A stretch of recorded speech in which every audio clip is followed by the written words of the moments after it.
Good morning to you, and thank you so much for finding time and joining us today, the 2nd of May 2023. Here are the headlines from some of the newspapers across the continent and outside. We start with those from Kenya.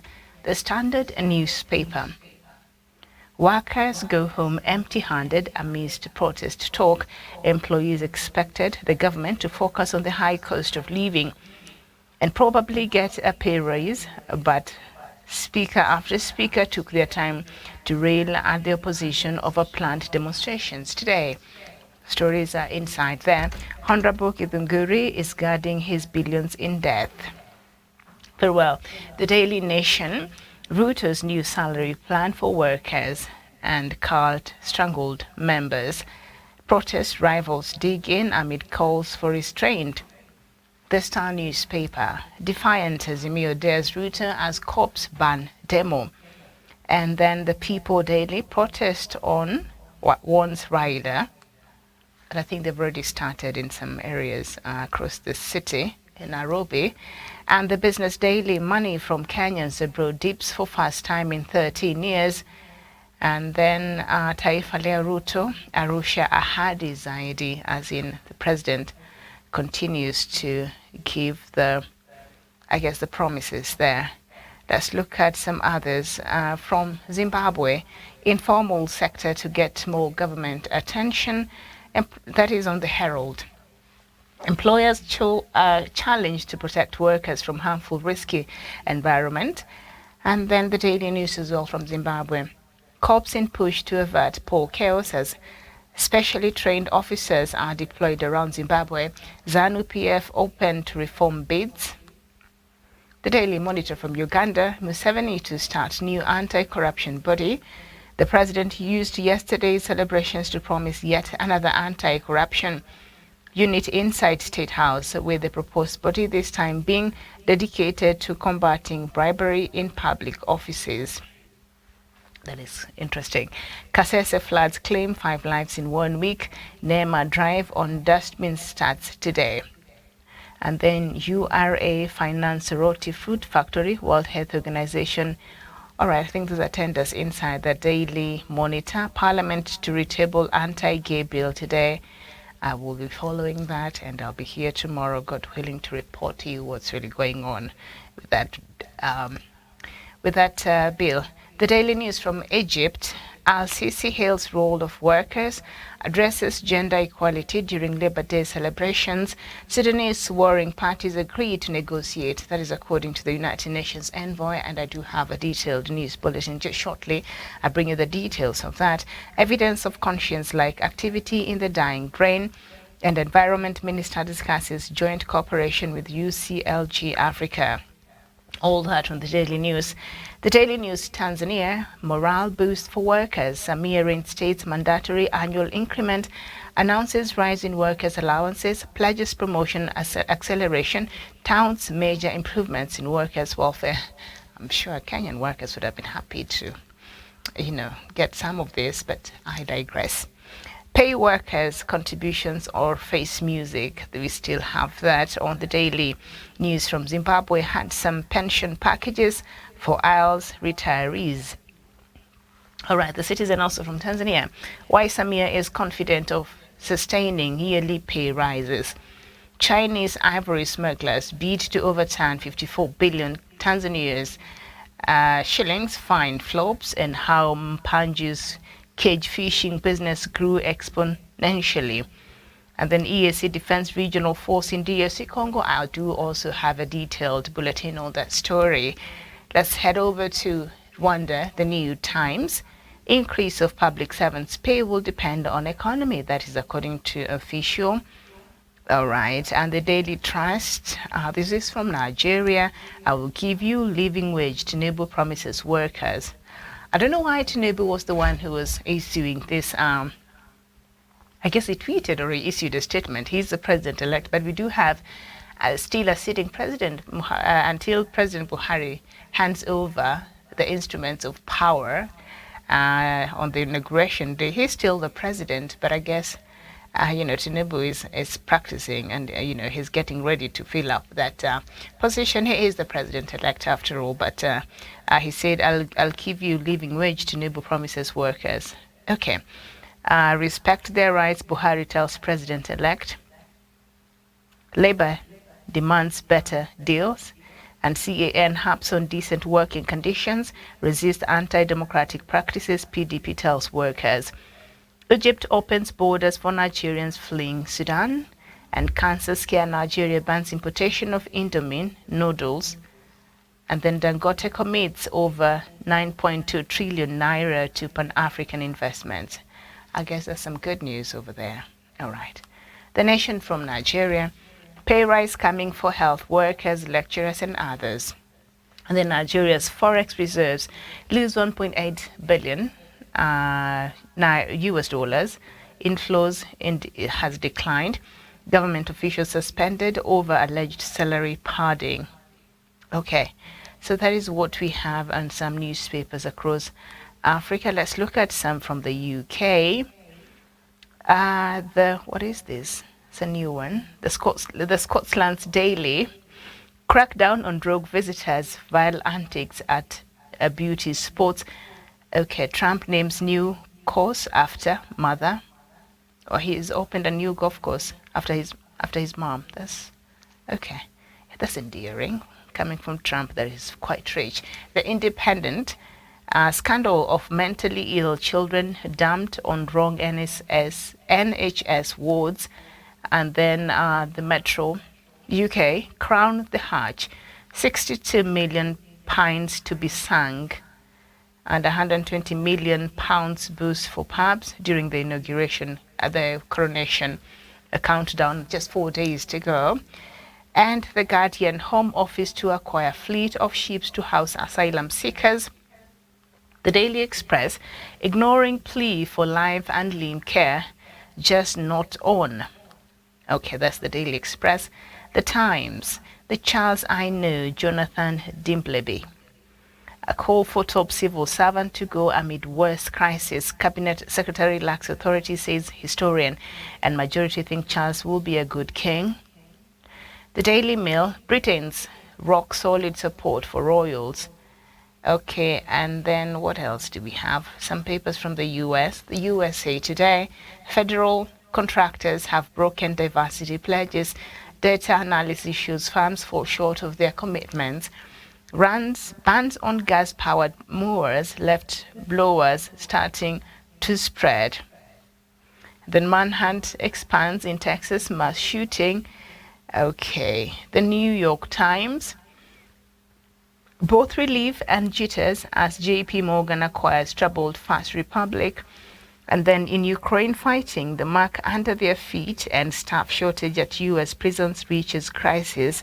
Mayor tangled in chronic wars of New Orleans. We all have that on the New York Times. On the Washington Post, a shooting left a 7-year-old terrified to go back to school. And Texas family says they called 911 repeatedly. Urgent turn for default risks. In Florida, election police arrest take toll on accused. And then the Guardian, the US edition. Jean Carroll says she's sued for rape on advice of Trump advisor's husband. Okay, she's alleging that the former president, raped her. So the case has been ongoing, I think, for the past 2 weeks. One of the U.S. courts. The New York Post. Mets all over. Adams claims it's racist for Texas to bus immigrants to New York, and then the Alamo or something like that. Okay, so yesterday they had the Met Gala. Usually it's a fashion, event, and I guess they were celebrating one of the late fashion icons. That guy, was it from Germany or France? I guess from France. So it was done in his honor. All right, let's put that aside, and I'd like to bring us up to date with some of the latest news and some of the developing stories that we have been following up for you, including that from Sudan. So let's just start there. The World Food Programme said in a statement on Monday that it has lifted its suspension of operations in Sudan as the fighting there threatens millions with hunger. WFP said distribution of food is expected to commence in the states of Gedaref, Gezira, Kassala and White Nile in the coming days to provide the life-saving assistance that many so desperately need right now. The agency said that they will take utmost care to ensure the safety of all their staff and partners as they rush to meet the growing needs of the most vulnerable. The WFP suspended operations when 3 staff members were killed on the first day of the conflict between Sudan's army and the paramilitary unit, the Rapid Support Forces. The WFP noted that more than 15 million people faced severe food insecurity in Sudan before the conflict began and said it expected the number to grow significantly as the fighting continues. Meanwhile, United Nations Secretary General Antonio Guterres has dispatched United Nations Emergency Relief Coordinator Martin Griffiths to Sudan to assess the situation there. Writing on Twitter from Nairobi on Monday, Griffiths said that they need to find a way to get aid into the country and distribute it to those in need, as well as protect civilians, ensure safe passage for people fleeing the hostilities, and facilitate relief operations. Griffiths is expected to arrive in Sudan on Tuesday. Head over to Tunisia, and the largest union on Monday attacked the government's handling of negotiations with the IMF on a loan to bail out the North African country as it slides deeper into debt. Tunisia is seeking a bailout package worth nearly $2 billion from the International Monetary Fund, which conditions any aid on a series of reforms. As Nordine Taboubi of the Tunisian General Labour Union, UGTT, was giving his May Day speech in the capital Tunis, protesters in the country's second city, Sfax, denounced an IMF government saying no to colonization. And then they said that they back the position of the president, Kais Saied, who last month rejected what he called IMF diktats for Tunisia to be granted the loan, Taboubi added. And then we go to Sudan, convening in Cairo, Egypt. We head over to, Egypt, it matters, Sudan. So convening in Cairo, Egypt, Arab League permanent members held Monday an emergency meeting on the fighting in Sudan. Egypt's deputy permanent representative outlined a draft resolution to halt fighting in the neighboring country. Egypt calls for an immediate and comprehensive cessation of conflict for all conflicting parties to initiate their efforts to give priority to the Sudanese people and stop bloodshed, which is a prerequisite for returning to political dialogue through which the crisis can be resolved comprehensively. That is according to a statement, part of the statement that was given by Egypt's deputy permanent representative in the Arab League. Officially, at least 528 people have been killed and almost 4,600 people wounded in the violence between the army and Sudan's paramilitary group, RSF.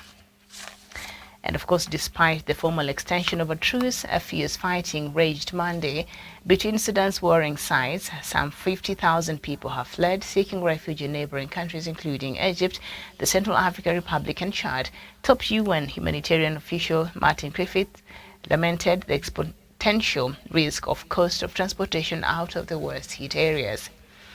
And then we go to Ivory Coast, and the former First Lady of Côte d'Ivoire, Simone Gbagbo, asked forgiveness from the victims of several violent political crises during a meeting in Bouake on Sunday, a few months before regional and local elections and 2 years from the presidential election. The rebellion, made up of militias, had taken control of the country's northern half for several years, and she says that she grants her forgiveness to all those who have caused harm to the Ivorian nation and to her in person and to her relatives and her political family, she added. And then also present at the speech were representatives of the ruling party, RHDP, and the main opposition party, the Democratic Party of Côte d'Ivoire, African Democratic Rally. Simone Gbagbo demanded, in addition, the return of the leader of the 2002 rebellion, Guillaume Soro, now in exile and sentenced to life imprisonment by Côte d'Ivoire in June 2021 in connection with an attempted insurrection in 2019. It is, according to her, in the interest of Côte d'Ivoire that he returns to the country and that he has the opportunity to participate in the process of national reconciliation initiated by the current head of state, Alassane Ouattara, specifying that she did not approve of Mr. Soros' role during the 2002 crisis, but she has forgiven him. Sentenced in 2015 in Côte d'Ivoire to 20 years in prison for undermining state security for acts related to post-electoral crisis of 2010-2011, Simone Bagbo benefited from the national reconciliation process by amnesty law in 2018. Alassane Ouattara's victory in 2010 presidential election contested by the outgoing Laurent Gbagbo led to 5 months of crisis and left 3,000 people dead.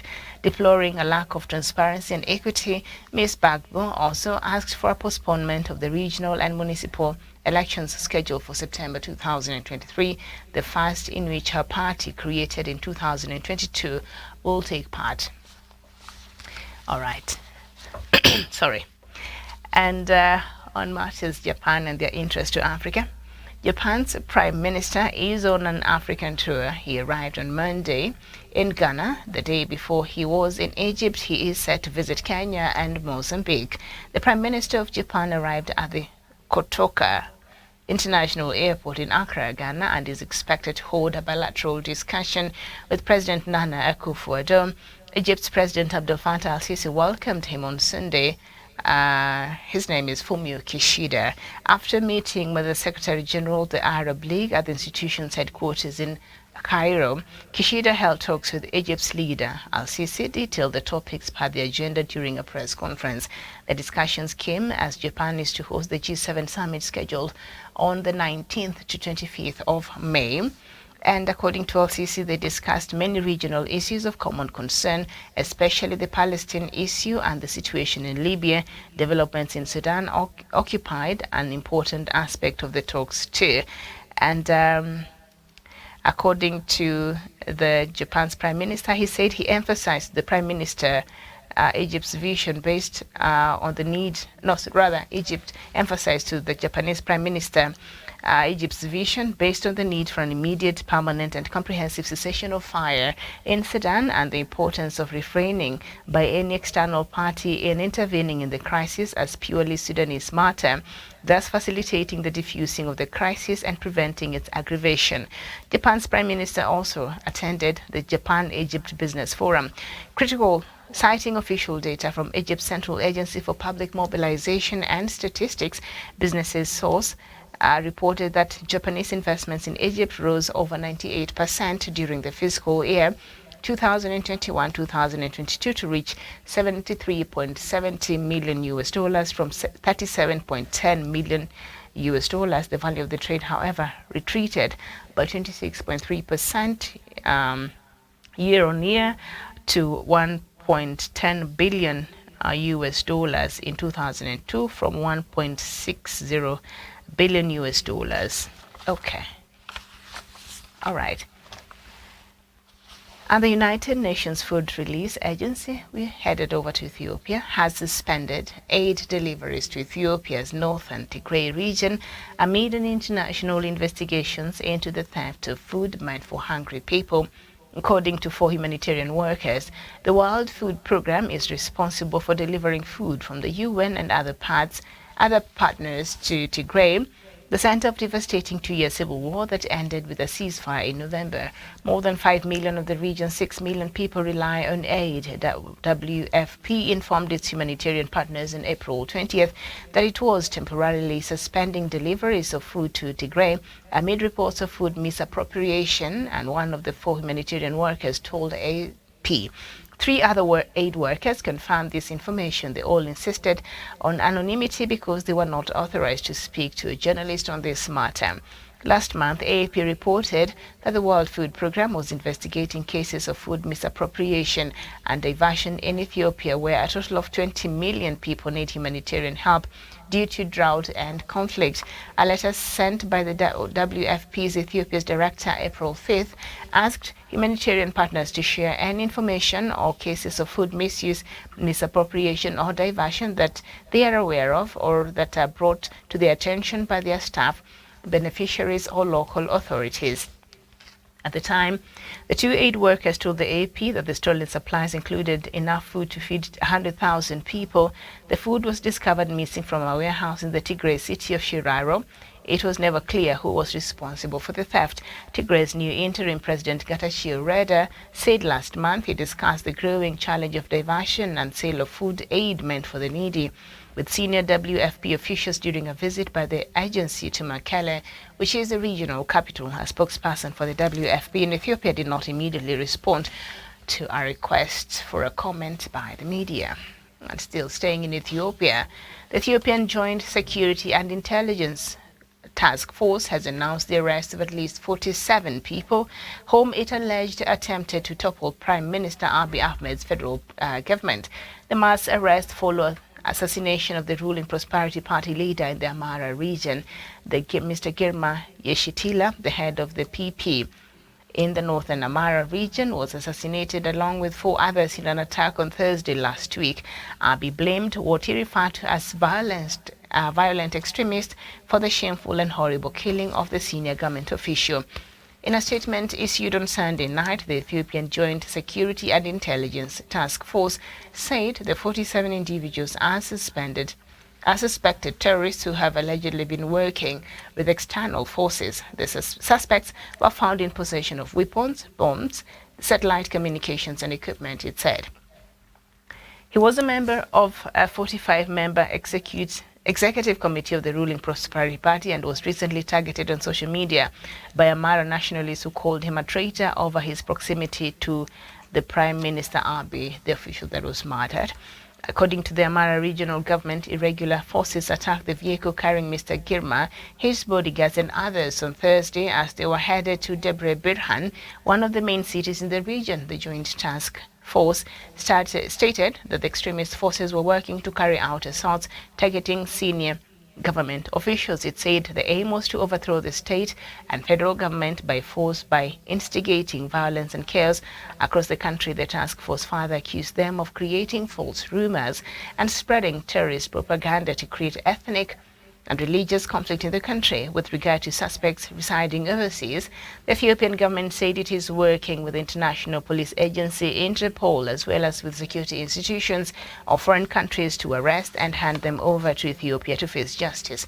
Ethiopia has named at least 10 exiled individuals, including politicians and journalists, in its latest wanted list. And then we go to Zimbabwe. A court on Friday sentenced an opposition politician to 4 years in prison for inciting public violence over a 2020 protest call he posted on Twitter. Jacob Ngarivume, leader of the small opposition party Transform Zimbabwe, tweeted a call for nationwide anti-government protest over corruption and the country's catastrophic economic state. He will stay behind bars for 3 years after the court set aside 1 year on condition of good behavior. Job Sikala, a popular opposition politician, has been in prison for over 300 days for allegedly inciting violence during a speech. He still awaits judgment, which is due next week. The Southern Africa country is due to hold presidential and legislative polls in August, but no date has been announced yet. In a video posted on his Twitter account on Friday before the sentencing, Ngarivume alleged from inside the court that the state was using tactics to stop him from participating in the upcoming polls. The ruling ZANU-PF obviously, he said, does not want him to be a participant in the next election. Okay. We head back to Sudan, and the United Nations is warning that more than 800,000 people could flee Sudan due to the ongoing clashes between the rival military factions. Fighting is continuing in the capital Khartoum despite promises of a ceasefire between the two sides. The intense fighting, which started more than 2 weeks ago, triggered an exodus of tens of thousands of Sudanese to neighboring countries including Egypt, Chad and Central African Republic.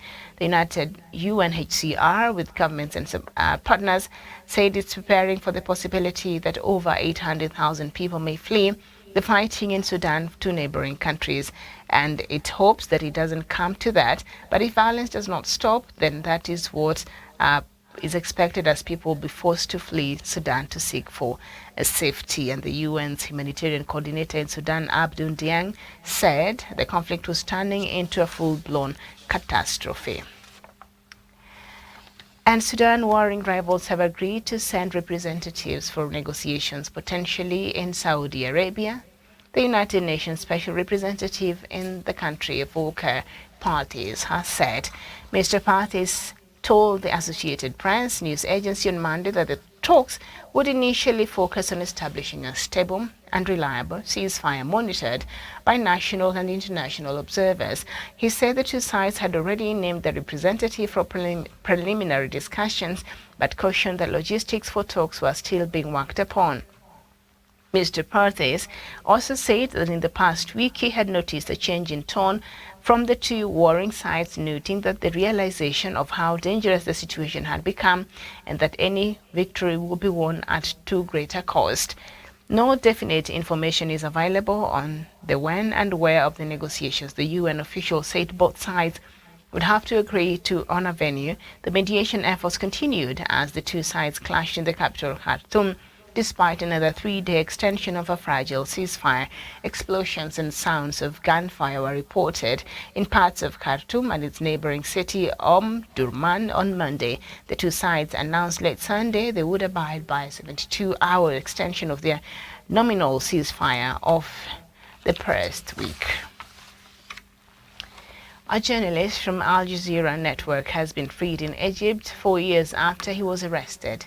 The Qatari media organization now says Hisham Abdulaziz was detained in 2019, reportedly on suspicion of belonging to a terrorist group.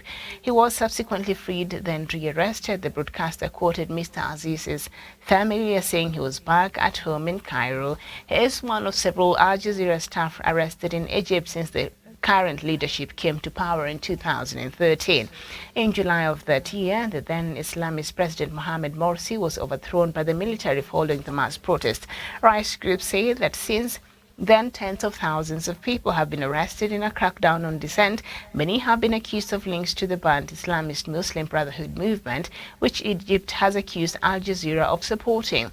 According to Al Jazeera, Mr. Abdulaziz was arrested at Cairo airport on his arrival from Qatar, where he was based. He was on his way to see his family, it said.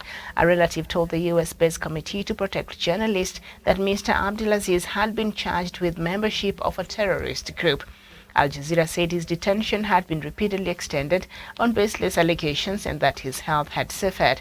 It said two more of its journalists, Baha Eldin Ibrahim and Rabi El Sheikh, arrested in 2020 and 2021 respectively, are still being held in Egypt. We go to Nigeria now, and ahead of his inauguration on May 29, the president-elect Asiwaju Bola Tinubu has promised to take tough and hard decisions to reposition the country for the benefit of the citizens and workers. He solicited the people's cooperation and support for his incoming administration in fighting poverty, ignorance, disease, disunity, and ethnic and religious hate, which he describes as the common enemies. The president-elect said this in a statement to commemorate the 2023 Workers' Day on Monday, just as the Nigerian Labour Congress demanded that the retirement age for civil servants would be raised to 65 and the length of the service to 40 years. The pledge by the former Lagos State Governor is coming against the backdrop of the high inflation, huge foreign debt, infrastructure deficit, high youth employment, and insecurity confronting the country. In the statement, that was titled President-elect Solidarity Message to Nigerian Workers on International Workers' Day, Tinubu said his renewed hope agenda for a better Nigeria was a covenant he was prepared to keep. However, the former Lagos senator revealed that the ensuing weeks after his inauguration would require a lot of hard work, as the public service reforms he hopes to implement would require very tough decisions. All right, and we end our bulletin from East Africa. Major General Jeff Mungai Nyaga was bullish when he was appointed commander of the East Africa Community Regional Force, EACRF, 6 months later, he has left the mission a very scared man.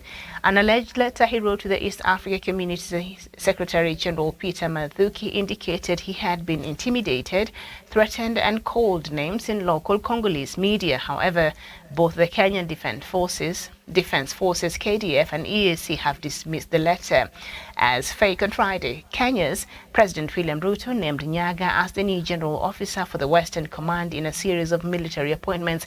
His position in EACRF was taken up by Major General Alfaxad Kiugu. Nyaga had indicated he was quitting after a threat to his security. He said mercenaries placed monitoring devices, flew drones and conducted surveillance of his residence in early January, forcing him to relocate. Officially, he said he was returning to Nairobi for consultations, but in private, Kenyan officials said he had refused to retake his position, citing humiliation. It was unclear who the foreign military contractors or mercenaries Nyaga referred to were, but when a team of journalists toured the EACRF operations areas last week, they were visible patrolling the area in their pickup trucks. Russian mercenaries from the Wagner Group had been fingered before by Washington as contributing to DRC's instability. Nyaga did not directly accuse them. His exit marks another controversy on the EACRF. Since the regional force was deployed in November last year, the Congolese government has often demanded that it targets the M23, which Kinshasa labels a terrorist group. Several protest marches were organized in January in Goma and other cities against the inaction of the regional force.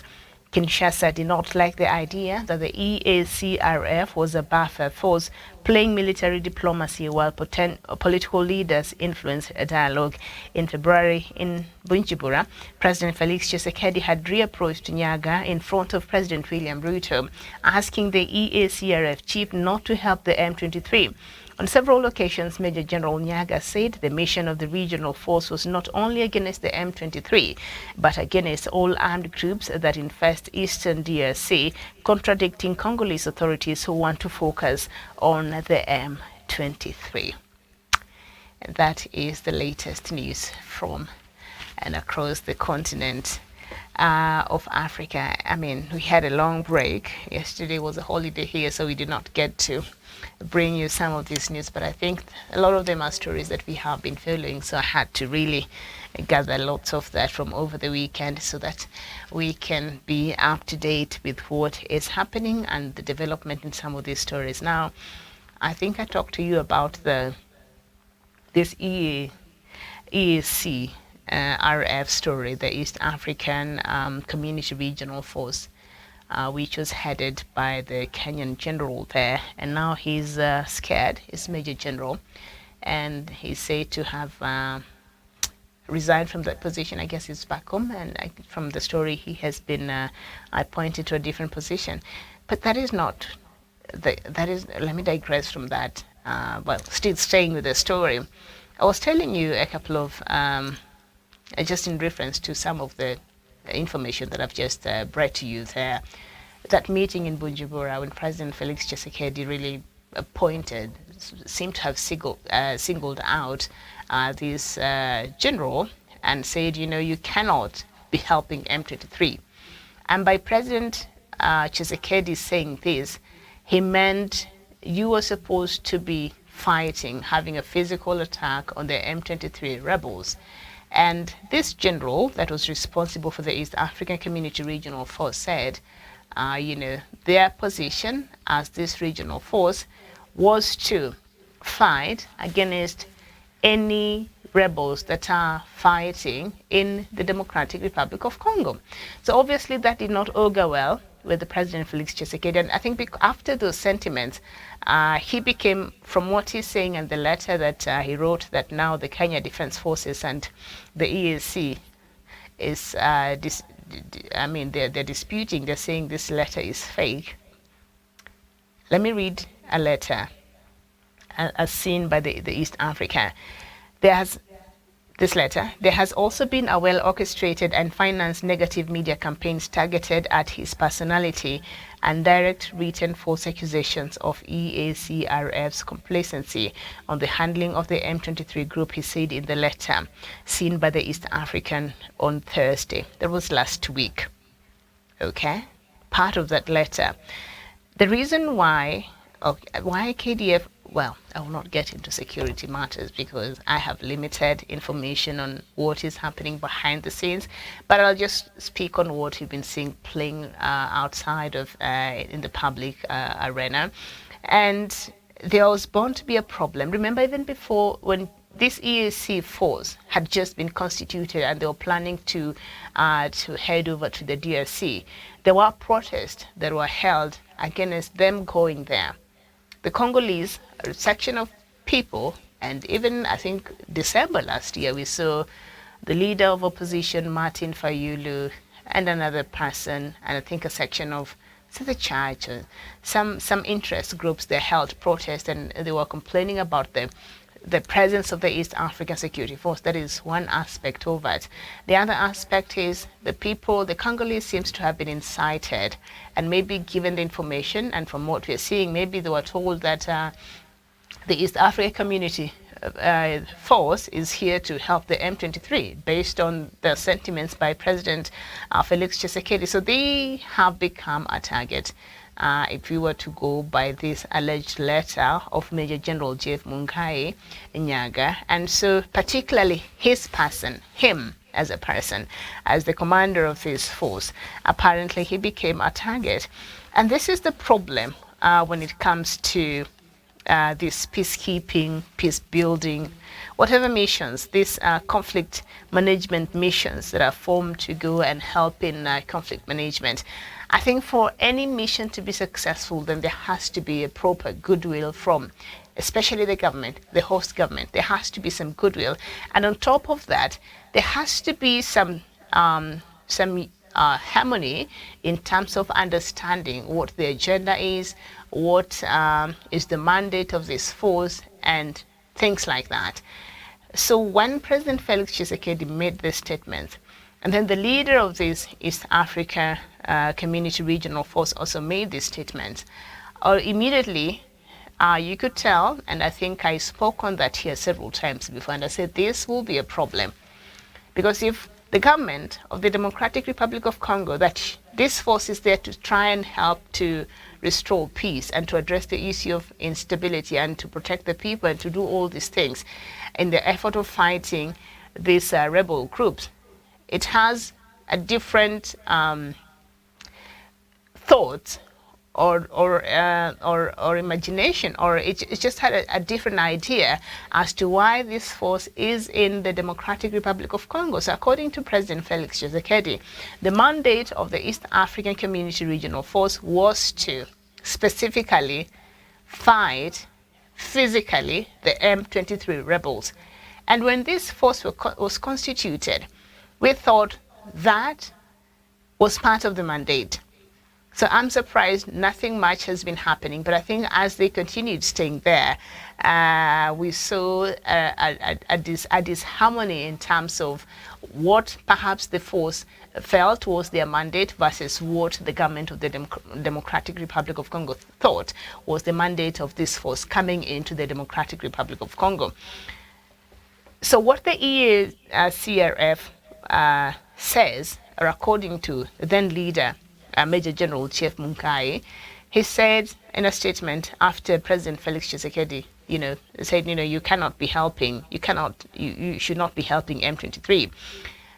He said, as much as we're here to fight the M23, but our mandate also extends to fighting all the rebels, and all these rebels including the FDLR. This FDLR, which is majorly made up of Hutus, there has been allegations that it is being supported by the Congolese government. It is a militia group. It is also a rebel group, and it is supported by allegedly supported by the Congolese government to fight the M23, which is majorly made up of Tutsis, that is allegedly being supported by Rwanda. And every allegation that has been pointed towards government assistance of FDLR, the government of DRC has not come out to refute these claims, have not denied these claims, or has not even made any comments about these claims. So when such heavy allegations are made against the government, and the government does not think it's important to respond, then, people are left to wonder and make their own conclusions. Is President Felix Tshisekedi and his government supporting the FDLR militias that have been fighting the M23, and they are also accused of targeting the local Tutsi communities in the Democratic Republic of Congo? So that has been a bone of contention. So the East African Community Regional Force said, if we are here to fight all the rebels, then we are going to take on all rebel groups. But President Felix Tshisekedi does not want to hear that. And remember, there are over 120 rebel groups in the eastern part of the Democratic Republic of Congo. But President Felix Tshisekedi just wants one rebel group to be targeted, and that is the M23. And obviously, the East Africa Community Force was not in agreement with that. So Major General Nyaga said the threat of his security also added to the current push by the government of the DRC to have the force commander rotated every 3 months, which was not envisioned in the current mandate. So now, President Felix Tshisekedi wants to run this force. This is a force that was constituted by the East African community to come there and help you. So you can't come in and start strategizing for this force. If you have all these great ideas, why don't you use them with the DRC, forces to help you? Since, you're the commander-in-chief there, to help you in the fight against these rebel groups. But the reason why this force is there is because this force, you needed this force to come in there and help you. And because of that, these are disciplined forces from other countries. So you can't come and start changing how they operate and how they organize and how they strategize and how they do their things. I think maybe President Felix Tshisekedi was overstepping and overextending himself on this matter. So now he demanded that the force commander be rotated every 3 months, okay? And furthermore, the recent suspension, this is according to this letter by the Major General Nyaga. Furthermore, the recent suspension of the EACRF Facebook account is an indication of possible sabotage of the regional forces' efforts. The situation is also compounded by the fact that the DRC government has not paid for the administrative cost, including the officers of the force headquarters, accommodation for staff officers, electricity, as well as salaries for civilian staff in accordance with Article 9C and D of the Status of Force Agreement, SOFA. In fact, the SOFA, that is the Status of the Force Agreement, has not been updated to reflect stay of the EACRF beyond the 6 months envisioned. So they're supposed to have done that. I was talking to you about the story. The mandate was supposed to be renewed and extended by the end of April. I think at the beginning of April. That, according to when this letter was written by Major General Nyaga, that had not happened. And the EACRF's mandate technically expired on March 30th, following the lapse of the initial 6 months. Its renewal is pegged on the assessment of the force's achievement. Nonetheless, the force has continued its operations of buffing civilians against violence from rebel movements as part of a status quo. Okay, so I think these are some of the things that President perhaps Tshisekedi wants for this mandate, for the status of force agreement to be renewed in the DRC, saying if you have to continue being here, forget the fact that they are there to help, the DRC and the government, then these are the conditions that I'm putting. And I think one of them is the every 3 months rotation of the force commander. And of course, maybe, according to President Felix Tshisekedi, start attacking, the M23. And Nyaga's exit comes as the actual decision on extending the mandate of the East Africa Community Regional Force delays because member countries cannot agree on the venue for meetings, signaling some unattended trust deficit for the mission. Okay. While Kinshasa insists that talks must be held in its soil, Rwanda has raised fears following a recent spat with the DRC and the expansion of its expulsion of its military officials stationed at the EACRF headquarters in Goma. Okay, yet a meeting by the Defense Experts Working Group and regional defense ministers failed to take place last week in Goma after Rwanda expressed security concerns. And of course, I think Rwanda is right to have these security concerns. Rwanda is being accused of supporting the deadly M23 rebels. And then Rwanda's military officials stationed at the EACRF headquarters in Goma were expelled. So how would you imagine that Rwanda would be comfortable having its people, its military officials represented, or its officials represented in the talks there in Goma? Of course, Rwanda has every right to be concerned because of the history and because of the allegations and what has been going on. So this is the point where we need to have a neutral country. For mediations to happen, then they need to choose a neutral country. They could even choose Tanzania. I think Tanzania is quite a neutral party here, and Tanzania will be a great space to have this mediation going on. But the insistence of President Felix Tshisekedi that these talks must happen in Goma, must happen in Goma, must happen in the DRC, then that is already a problem there, okay? So an offer by Burundi to host the meeting as the chair of the East Africa Community Heads of State Summit was also declined, this time by the DRC, which insists the meeting must be held in Goma. This is the DRC again insisting on that. To set the situation, the East Africa Community Secretary General Peter Mathuki arrived in Kinshasa on Thursday, accompanied by military advisor Major General Ali Mzee Katimbe, for consultations with President Felix Tshisekedi. With him was a proposal to expand the regional forces mandate by 3 months, starting April, to allow for the formalization of the rest of the processes, including the evaluation of the current mandate. Renewed pressure by the Congolese government to have the East Africa Community Regional Force engage M23 in combat has partly been blamed for the ongoing stalemate, as I have explained there, and has delayed the renewal of the forces mandate. Nyaga had insisted that all troops will not engage in combat with armed groups unless given direct authority by the East Africa Community Heads of State. And I think Nyaga, Major General Nyaga, was right on this. As much as they're there as the East Africa Community, regional force, they're there. They've been given this mandate by their countries. Okay, and so the heads of state, the East African heads of state, must come together and pass that resolution. In case this mandate of the East Africa Community Regional Force has to change, then the EAC heads must sit, agree, pass a resolution for them to implement. So it's not on President Felix Tshisekedi to decide on how and when to change the mandate of this force. And I think that is where President Felix Tshisekedi, is not agreeing. Perhaps he does not understand how army works.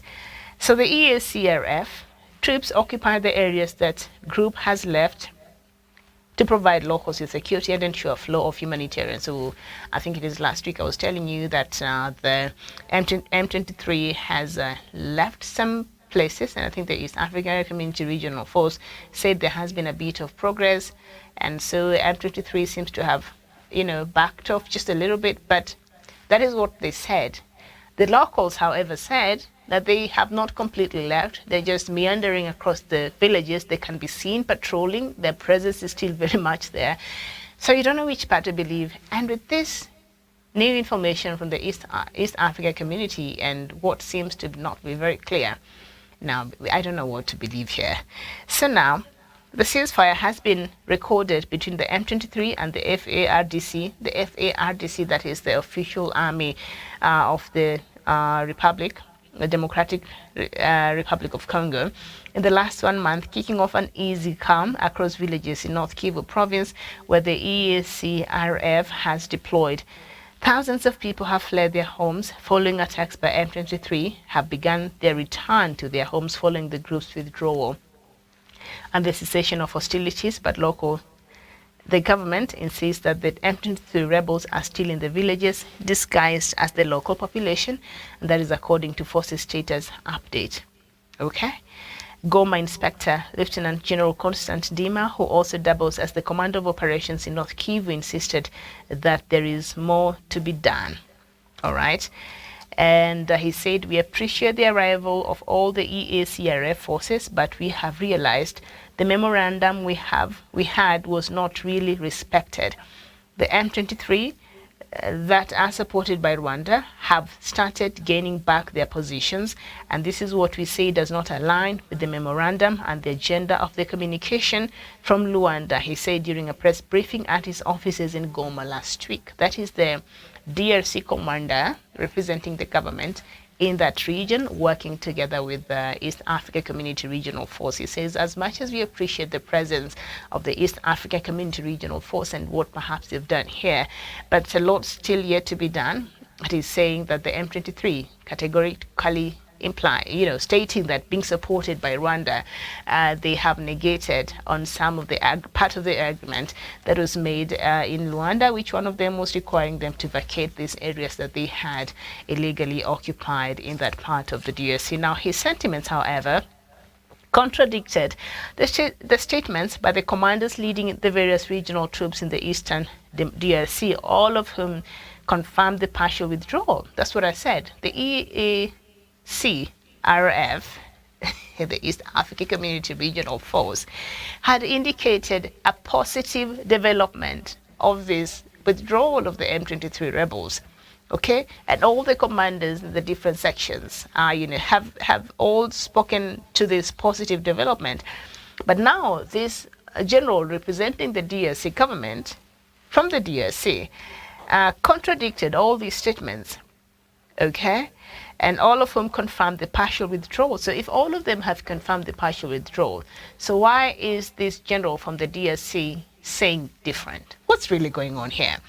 Now, the commanders of the regional troops insisted they will not engage armed groups in war unless called upon by, as I have said, by the EAC heads of states. And we are giving precedence to the political process until otherwise advised by the EAC heads of states to engage in a military action. Kenyan contingent commander Colonel Daniel Rotich told journalists from Bunagana, a base jointly manned by Kenya Defence Forces and South Sudan People's Defence Forces. Major Bayingana Sadiki, the Burundi commanding officer in charge of the Mushanki base, said since the arrival, the M23 had left the area, with the only threat remaining being the Mai Mai. These are local. The Mai Mai has links from Burundi. Okay, that's a conversation for another time. The Mai Mai. It's also a very deadly militia there. Nyatura and the FDLR armed group. So this FDLR is the one that is still present there. And I think it is sentiments like this that President Felix Tshisekedi does not want to hear. This is the general representing Burundi inside the DRC, and is saying others have left. The M23 has left, but the only threat remaining is the Mai Mai, which is a militia group emanating from Burundi, Nyatura, also a militia group, and the FDLR. So these are the groups that are present here. President Felix Tshisekedi, I don't know what your government has to say for itself for this. And he said, Major Bayingana Sandiki, of the Burundi commanding officer, he said, we have been engaged in securing the local population and ensuring that they are not attacked by the other armed groups that operate in this area. We also assist them with medical services in the recovery of livestock stolen by bandits. Okay, in Bunagana, while the Ugandan People's Defence Forces have set up their main camp, Major James Mukwana said M23 withdrew from the area. So if all these generals from all these countries, the one from Uganda, the one from Burundi, the one from Kenya and South Sudan, they're all giving the same statements that the M23 have withdrew from the areas that they had initially been situated, instead naming this FDLR, the Mai Mai, and these other militant groups to be the ones still there. But the government commander is saying different. It can't be all these countries are wrong. It's your word against against them. Basically. So he explained that in some areas, the M23 requested to be allowed 2 or 3 days to leave as they were moving on foot to their designated areas to allow the peace process to take place. This is what the commander from Burundi is saying. Okay, and I'll quote him. Generally, the situation here is calm. We arrived in this area on March 30th, started by taking positions in Bunagana, where the M23 had occupied. The civilian population welcomed us, and we have never had any problem, violation of human rights. From here, we moved to Chegerero, where the company of the 9th Battalion occupied. Then afterwards, we rolled out to Kiwanja in Rutshuru, he said. UPDF has since deployed in all its designated locations apart from Mabenga and Rutshuru, where they have not occupied by last week. So this is the General Mukwana from Uganda. This place, he said, has been in conflict for a long time, and there are some things that have not been going on well. For example, hospitals are not working, children are not going to school, and we are not trying to put mechanisms that ensures that resumes to protect the future generation from illiteracy. This week, that was last week, the regional force was to open the Bunagana-Goma road that connects DRC to Uganda, and which has been manned by Ugandan forces following increased attacks by other armed groups, including FDLR and Mai Mai. So it is this FDLR. Listen. See now, we're getting to the bottom of this problem. And now I understand why President Felix Tshisekedi is unsettled and has become very uncomfortable with this East Africa Community regional force. You can tell, because the F-23 from other countries that have their soldiers in the DRC that make up the East Africa Community regional force, they've all confirmed that the M23 is actually respecting the aspects of this Angola deal that was made a couple of months ago in Luanda. Remember the mediations that were being mediated by Angola's President João Lourenço? And so that was one of the requirements. And President Felix Tshisekedi has been insisting M23 has not drawn back. M23 is very much present. M23 this and that. M23, he's been continuing in his narrative, and you can see from his soldiers. But if now these countries that have been deployed in the DRC from the East Africa Community, they are telling us, all of them in their stations, that M23, in fact, the Ugandan, on their position, they're saying when the M23 are, asked to be allowed 2 days because they're walking back on foot to whatever place they're going back to. Where are they going back to? Someone needs to tell us. Are they going back to Rwanda? We need to know where they're walking back, because they're walking on foot. So they requested for 2 days.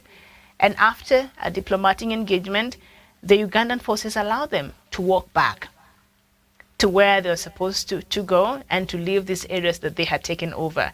The Burundian contingent is also telling us the same thing. M23 have retreated back to where, I'm not sure, but they have left these areas that they had occupied illegally. The Kenyan contingent is telling us the same thing. There has been positive developments. And now, President Felix Tshisekedi seems to have been exposed with this narrative that he has been pushing. So I think what he needs to do is to tell the rest of the stakeholders, especially the East African community, what is really going on. And if at all he's really serious about working together with the rest of the countries in the East Africa community to help him in fighting, these rebel groups. Because from the reports we're receiving, it's not the M23 that is attacking these East African community forces. It is now the FDLR that is allegedly being supported by the government of the Democratic Republic of Congo. It is the Mai Mai, which has its roots in Burundi, and the Burundi government has been fighting this Mai Mai. It's not supporting this rebel group, but it has its roots from there. And these other forces, these other rebel groups, M23 is not featuring in. So now from what we are seeing from the ground, because I want to trust what these forces are saying, I don't know why they could conspire to speak against the government of the DRC. I don't see a need for that. Well, that is debatable, but I don't see a need for that. I don't see a need. I don't see why Kenyan forces would lie. I don't see why Ugandan forces would lie. I don't see why Burundian forces would lie. The South Sudanese forces, all of them are saying the people who are causing these attacks are the FDLR, are the Mai Mai, and these are the rebel groups. The M23 is actually respecting what was agreed upon, and they are retreating back, at least from these areas. So I think President Felix Tshisekedi needs to tell us what is really going on. And do you still want this East African Community Regional Force to still be in the Democratic Republic of Congo?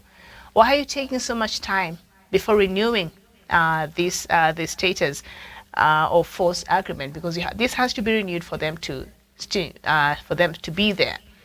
And why do you want this rotational force commander rotated every 3 months? I don't think that is your prerogative. You should let the East Africa Community Regional Forces organize themselves and how they will be running this mission. You cannot interfere. Yours is to provide what you're supposed to provide. According to this report, the country was supposed to have provided for its offices. They have the local staff that is working with this force that the DRC government is supposed to be supporting and paying for the locals. You have not done that. So you are sabotaging the efforts of this force in your country. President Felix Tshisekedi, this is what, from the information that you're getting, there is something that is not sitting right by the attitude of the government of the Democratic Republic of Congo. And that we have to speak about, because for a long time, we were all blaming the M23. We were all blaming Rwanda, and for good reasons, because there has been substantial report from different sources that there is that link, allegedly. Let me just put that in there. But there has been, the US has said it has substantial evidence. The MONUSCO, the United Nations mission there in the DRC, also has said so.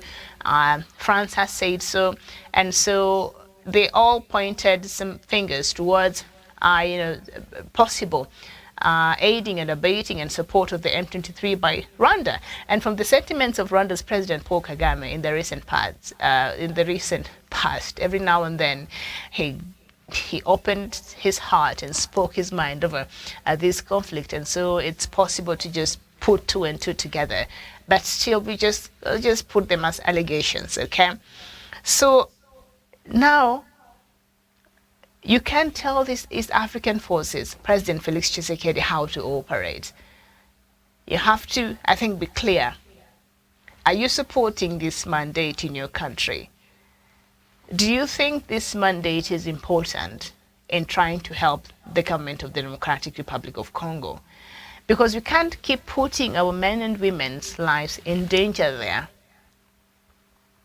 Even a country that desperately requires for its security to be beefed up, like South Sudan, sacrificed its resources that it does not even have enough for its own people, and some of its soldiers that it desperately needs back at home, but sacrificed that in the spirit of brotherhood, in the spirit of being a neighbor's keeper, and send its forces to the DRC and other countries, Kenya, Uganda, Burundi, other countries. Why don't you want this, these negotiations and these mediation processes to take place in Burundi? Well, I do understand Burundi, in the past has been accused of being part of the actors that were fueling this conflict in the past. But Burundian President Evariste Ndayishimiye, he is the current chair of the East African Community. Okay, so he offered Burundi to be the mediation space.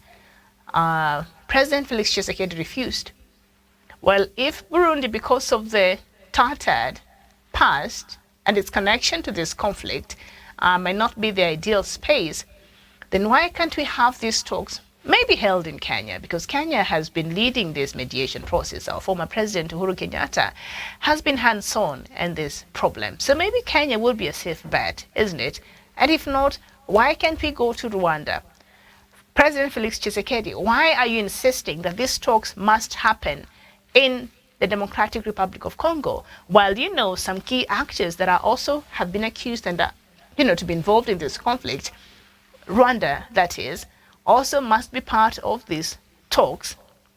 The East African Regional Community Forces, they're supposed to have a meeting, and President Felix Tshisekedi is insisting that must happen in the DRC, while you know very well that Rwandan's military officials were expelled from their position in Goma. So that means, I don't know if they're welcomed. So you are working from this attitude that you can read sabotage. From this attitude, you can see a government that perhaps had a different motive.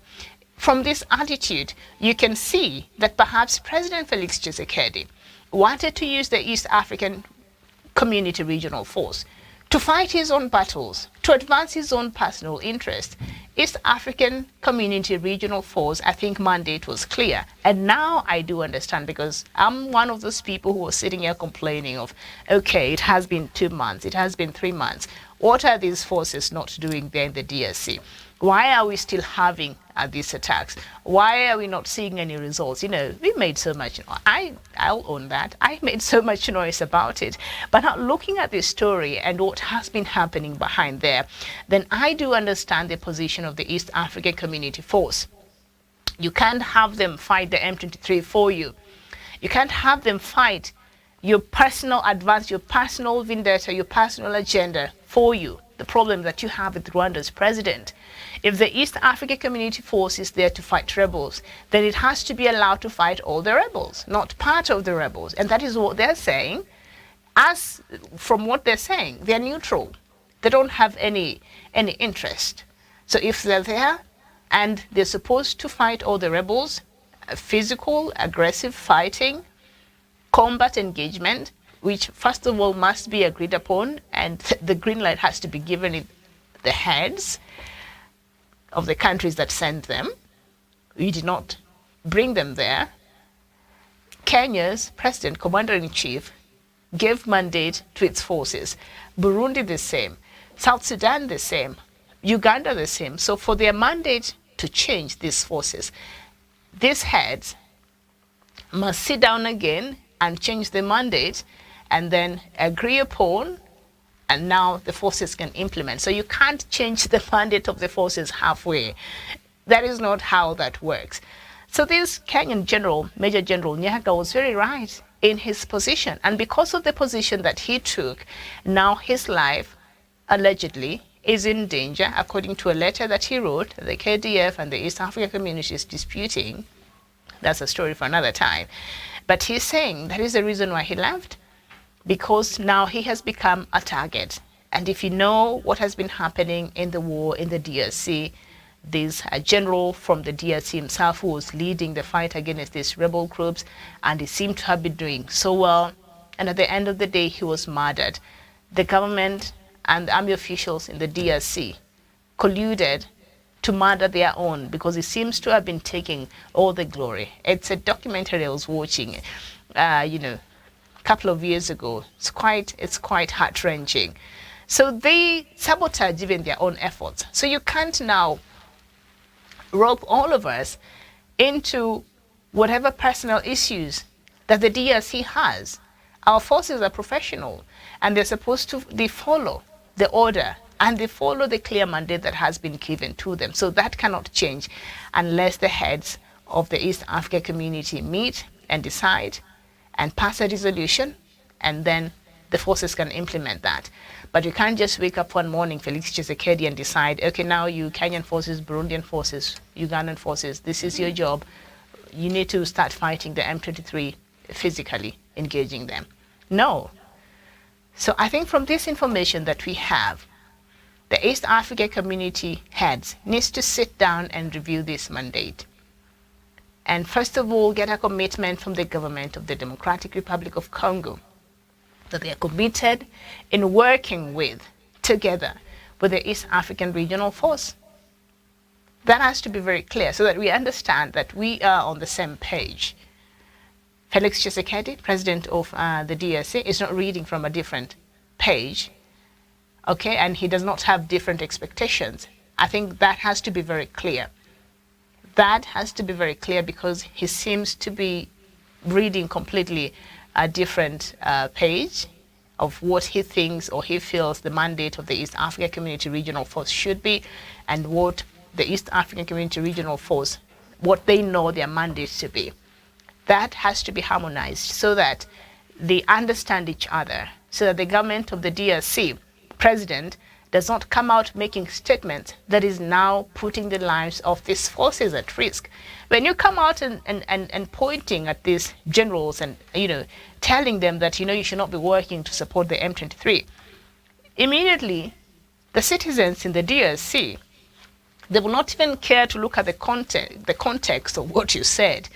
They'll pick what you're saying, and that is very, very dangerous. And he should understand that what he says has a lot of weight, and the position that he has and he holds in this conflict is very important as the head of state of the DRC. So whatever he says carries a lot of weight, and whatever decisions the DRC makes carries a lot of weight, and can affect the other stakeholders and their role in which they're playing in trying to stabilize the DRC. But from what this information and from what we've been getting, I absolutely think there's more to it, and we need to relook the engagement between these forces and the DRC. I think that needs to happen, because there